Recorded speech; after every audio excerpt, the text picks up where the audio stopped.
Bonsoir à tous, bienvenue pour cette deuxième émission consacrée aux 21e rencontres cinématographiques de Cannes. À l'affiche ce soir sur le plateau, j'ai l'honneur d'accueillir l'auteur, compositeur, interprète Nilda Fernandez. Bonsoir. Salut. Et le directeur de l'événementiel du Festival de Cannes, du Palais des Festivals de Cannes, Bernard Ouex. Bonsoir. Enchanté. Alors, dans le cadre des rencontres, vous faites partie tous les deux du jury pour remettre le prix de la meilleure musique originale à l'un des 8 films en compétition dans la sélection Panorama des festivals. Aujourd'hui, je crois que vous êtes allé voir un des 8 films. Est-ce que vous pouvez me dire déjà un petit peu vos impressions ? C'est difficile parce qu'on était retournés, le film est magnifique. On a décidé d'ailleurs que si les 8 films étaient comme ça, on se jetait dans le vieux port à la fin du festival. C'est un film magnifique, mais très dur, très violent. Avec 10 minutes de musique en tout, faut pas se leurrer. De toute façon, moi la musique, j'ai jamais compris dans le cinéma. Parce que quand je regarde l'histoire, j'entends pas la musique. Il y a une erreur de casting de m'avoir mis dans le jury. Oui, moi qui suis musicien, c'est pareil, je l'entends, comme tout le monde. Elle provoque certainement quelque chose, mais je ne l'écoute pas. Heureusement d'ailleurs pour le film qu'on passe pas son temps à écouter la musique, sinon. Alors ce qui était étrange quand même, puisqu'on était dans le jury, on était côte à côte, c'est on se donnait des coups de coude au moment où il y avait de la musique, pour bien se convaincre qu'effectivement on était là pour la musique. Mais on a beau vouloir se concentrer sur la musique, c'est vrai que c'est l'histoire qui prend le pas, quoi. C'est la musique, d'autant plus que l'histoire était belle. S'intègre dans l'histoire. Sauf dans le cas de musiciens qui composent des mélodies exprès, enfin des mélodies mémorisables, qui sont des thèmes musicaux. Alors à ce moment-là, on l'entend et puis on la fredonne au cours du film. C'est le cas de plein de musiques de films qui sont restées. Mais ça, ce sont des ambiances musicales. Alors dans ce cas-là, apparemment la compétition va être assez dure si tous les films sont comme ce premier. Quels sont un petit peu vos critères de choix, sur quoi vous allez vous baser? C'est quoi qui fait une bonne musique de film? Nombre de notes. Au nombre de notes. Trop de notes, trop de notes. Ou alors les minutes.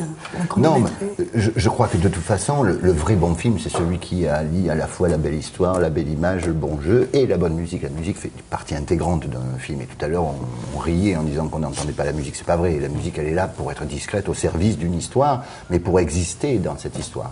C'était un peu le cas cet après-midi, d'ailleurs, pas un peu, totalement, pour moi en tout cas, où il y avait vraiment une ambiance musicale qui est d'ailleurs plus une colonne sonore que des vraies notes de musique. Il y avait une vraie ambiance qui relançait, qui soulignait, qui accentuait, qui donnait une dimension plus aiguë à l'histoire. Et nous, notre mission, puisqu'on en a une, ça va être d'essayer de comprendre quel est le film qui a réussi le plus cette osmose entre une bande musicale sonore et une histoire, un scénario. Moi, je me demande si on pourrait trouver une bonne musique à un mauvais film. C'est-à-dire, si on pourrait trouver quel film est bon, ou pas bon plutôt. On va revenir sur ça tout à l'heure. J'imagine que vous êtes des grands passionnés du 7e art. Est-ce que vous avez un souvenir musical de film qui vous a marqué ? Le piège. Un été 42, moi, parce que le film m'a bouleversé. Et c'est une musique de Michel Legrand. Et là, c'est un thème musical qui a fait son chemin. Moi, je dirais 2 millions Odyssée de l'espace, parce que c'est peut-être, je l'ai vu quand j'avais 18 ans, et j'ai retrouvé la musique classique avec ce film, assez paradoxalement. C'est... non, c'est le Strauss. C'est le Baudin du Meubleu, si je me rappelle bien, quand il envoie l'os et qu'il se transforme en satellite. Et moi, j'ai toujours eu... Pour moi, la musique, elle est née à ce moment-là. La musique de film, disons bien. Mais en même temps, ça m'a reconnecté à la musique classique. Donc pour moi, c'est un souvenir très fort. Au final, on se souvient plus de la musique que du film, vous croyez, quand la musique est vraiment bonne, ou non, ça va ensemble? Je crois qu'on oublie un peu la musique, on oublie rarement les histoires quand même. Les musiques de films qui sont restées des grandes musiques avec des thèmes musicaux mémorisables, peut-être parfois on a du mal à les coller au film qui les a vu naître. La musique de Butch Cassidy par exemple, il y a des musiques qui nous restent.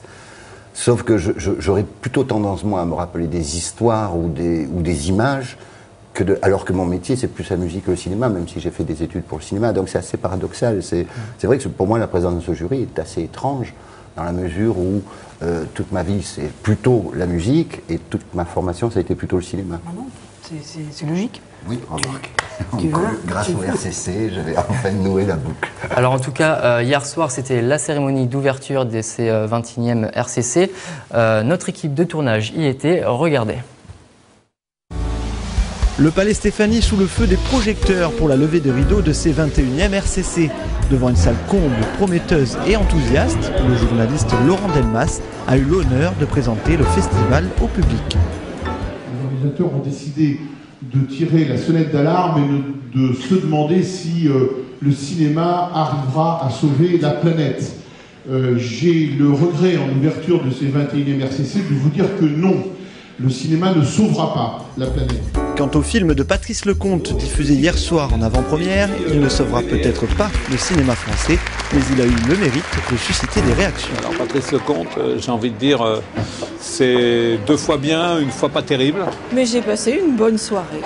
J'ai bien ri. Ce qu'on peut reprocher, c'est qu'il y avait quand même beaucoup d'éléments qui étaient convenus. Moi, j'adore Patrice Lecomte. Il a fait 28 films, il a fait des chefs-d'œuvre. Pour moi, celui-là n'en est pas un, incontestablement. Mais j'ai passé un très bon moment. La guerre des Miss de Patrice Lecomte sortira en salle le 14 janvier prochain. Alors, Nilda Fernandez, est-ce qu'on vous a déjà proposé de composer... Pour la musique, pour le film qu'on n'a pas vu. Non, je voulais vous demander, est-ce qu'on vous a déjà proposé de composer une musique pour un film? Sincèrement, non. J'ai composé pour un court-métrage d'un copain. Mais c'était un court-métrage qui a fait une bonne carrière d'ailleurs, qui a fait une bonne carrière de court-métrage dans beaucoup de festivals. Est-ce que ça vous plairait de le faire? Oui, mais pas n'importe quel prix. C'est-à-dire pas avec n'importe qui. Je crois qu'il y a vraiment des conditions. Il faut qu'il y ait du respect pour le metteur en scène, que le metteur en scène ne considère pas la musique comme un bouche-trou ou une espèce de cache-misère. Okay. Donc il faudrait et que la production, voilà, qu'il y ait une démarche, que la musique soit prise au sérieux, non pas en tant que telle, mais pour servir le film, parce que quelquefois, une bonne musique, c'est pas de musique. Alors ça c'est pas de musique du tout. Ça serait quoi votre univers justement que vous aimeriez explorer par rapport à la musique dans le cinéma?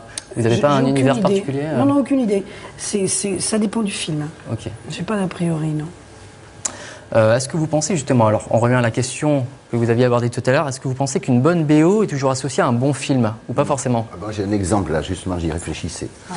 Le film, là, qui est une daube, là, je crois que c'est Les Chevaliers du Fiel, un truc comme ça, Les Chevaliers du Ciel. Les Chevaliers du Ciel. Je ne mouillerai pas. Bon.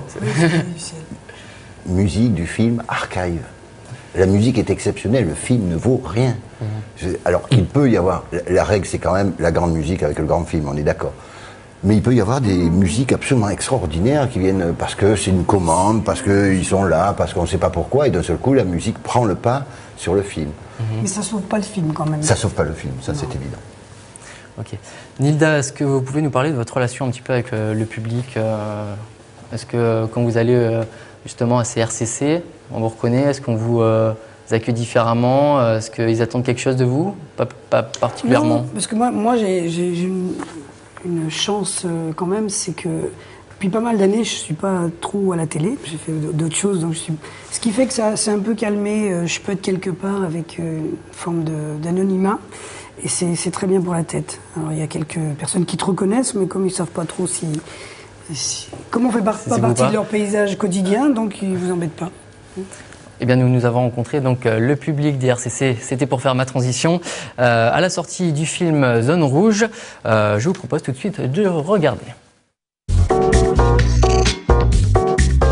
Le film il était bien parce que ça parle d'une histoire réelle et qui montre en fait la réalité du ministère par rapport à d'autres personnes ou par rapport à des hauts placés et tout ça. Le sujet m'a plu, à part qu'il manquait un peu d'action.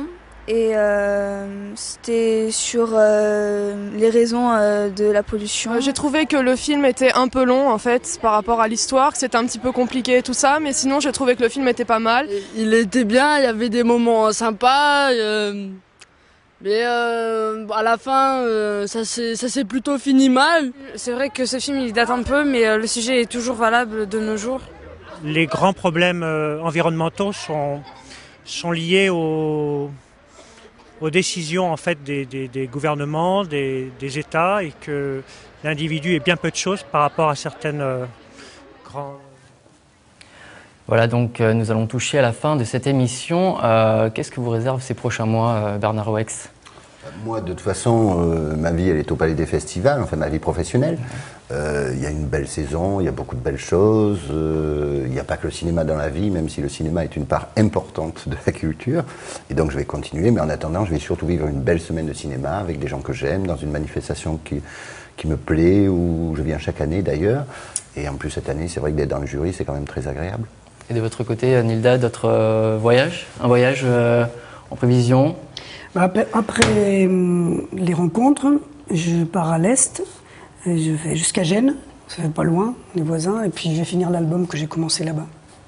Donc pour finir, vous nous ferez le plaisir donc de jouer un petit morceau de votre album, votre prochain album donc, qui va sortir au printemps 2009 et qui s'intitule Plage de l'Atlantique. Je vous laisse donc vous installer. Je rappelle aux téléspectateurs donc que j'ai le nom des grands gagnants au concours et je le dirai tout à l'heure à la fin de l'émission. Par contre, j'ai une autre question pour vous et ça aussi je vous le dirai à la fin de l'émission. Donc vous pourrez encore gagner des places de concert pour les Têtes Raides. On écoute Nilda Fernandez. Un tout petit peu plus de guitare.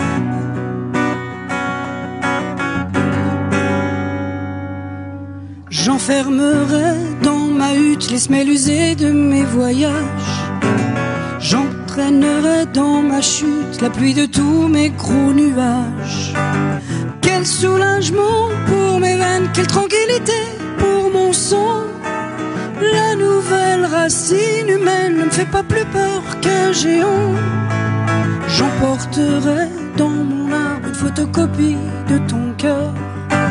Je graverai sur un grand marbre une épitaphe pour mes erreurs.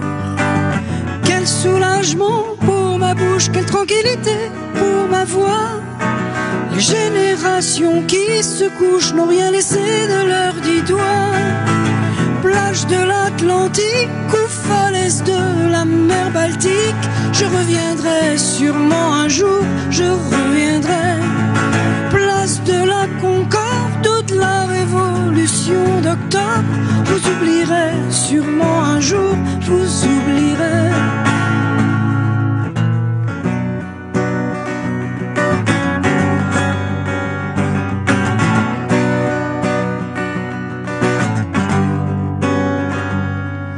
Je coulerai dans mon épave tous les vieux plans du capitaine. Je consulterai l'astrolabe au lieu d'écouter les sirènes. Quel soulagement pour mon âme, quelle tranquillité pour mon sang. Quand le violon monte une gamme, le piano est toujours d'accord. Plage de l'Atlantique ou falaise de la mer Baltique, je reviendrai sûrement un jour, je reviendrai. Place de la Concorde ou de la Révolution d'octobre, je vous oublierai sûrement un jour, je vous oublierai. La la la la la la la la la la la la la.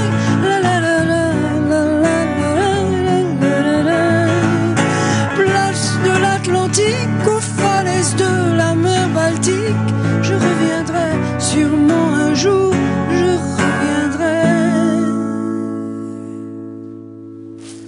Bravo. Voilà, c'était donc Plage de l'Atlantique. Merci Nilda Fernandez d'être venue et merci à vous Bernard Wex d'être venu sur le plateau.